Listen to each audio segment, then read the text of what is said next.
Welcome to my kitchen and welcome to my channel. If you're new here, my name is Leah and this is Savvy Saute. Today I'm going to share with you one of my all-time favorite fish recipes and probably my favorite taco recipe. If you haven't subscribed yet, I would love your support. Our first goal is 1,000 subscribers and then we're going to do a giveaway. Plus, if you subscribe now, you're going to be able to always have bragging rights as being one of the OG followers at Savvy Saute.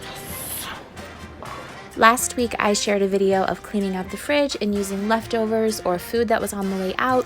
And one of the recipes that I used was a cilantro lime slaw to top the fish tacos. So I'm going to share that recipe with you today. You're going to need some cabbage, sour cream, mayo, cilantro, lime juice, and cumin.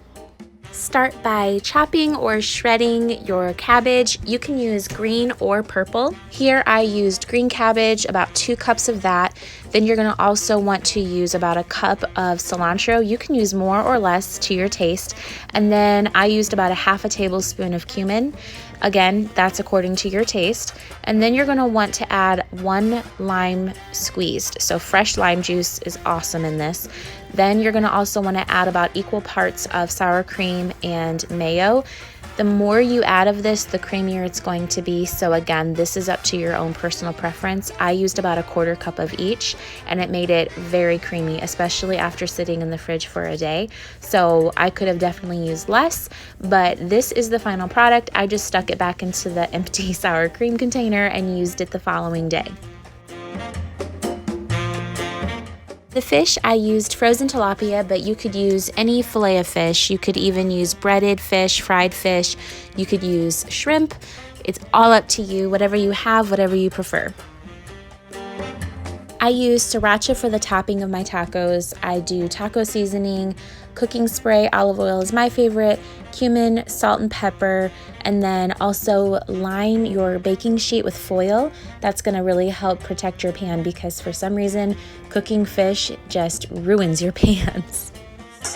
I also used some small flour tortillas that I got in a clearance haul, but white corn tortillas would also be amazing. Preheat the oven to 400 degrees and then to the foil lined baking sheet, add some cooking spray to the bottom to help it not stick.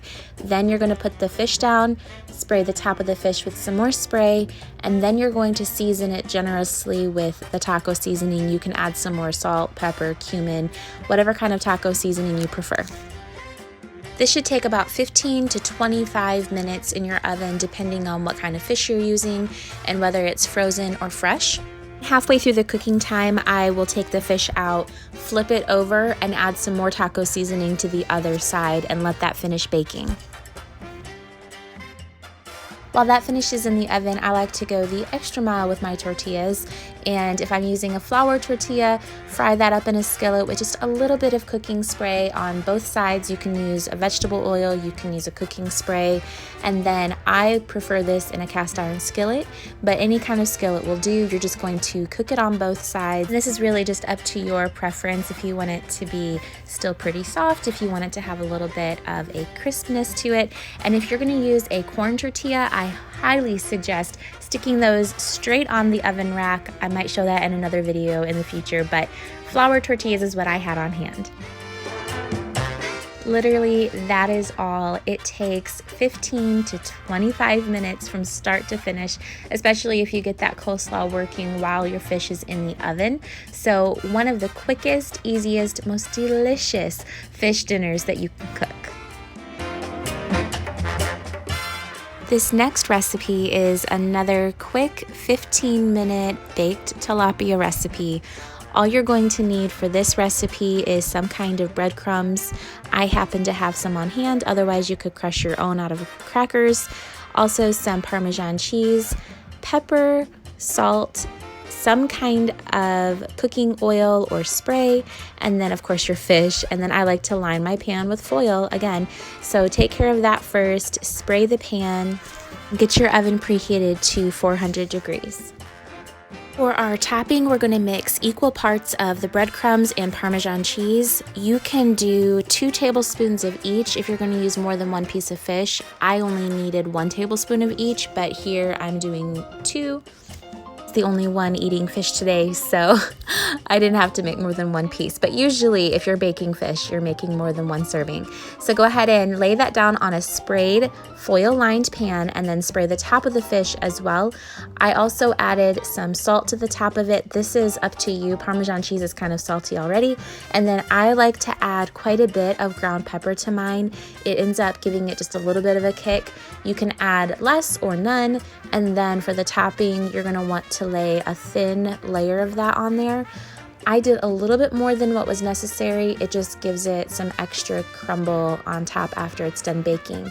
But this goes in the oven for about 20 minutes. If you're using fish that is not frozen, then it's gonna take less time than that, so keep that in mind.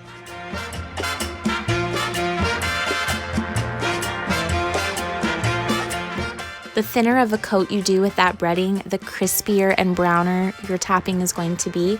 Also, if you want to cut back the amount of breadcrumbs to Parmesan cheese, you could do 1 tablespoon of breadcrumbs and 2 tablespoons of cheese, and that's going to make it even crispier and cheesier.